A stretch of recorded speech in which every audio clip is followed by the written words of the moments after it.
नवम्बर 20 तारीख राखिली हमने, नवम्बर 20 तारीख राखिली हमने। अरे सीरियल आहे के 4 नंबर, नवम्बर 20 तारीख राखिली हमने।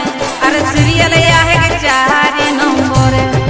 सबाई भोट दिहा कांची छापे दीदी गे, सबाई भोट दिहा कांची छापे। पूजा दीदी दाढ़ाई विधानसभा भोटे, पूजा दीदी दाढ़ाई विधानसभा भोटे। जीता दिहाने हर जोड़ो हाथे, पूजा दीदी दाढ़ाई विधानसभा भोटे। अरे जीता दिहाने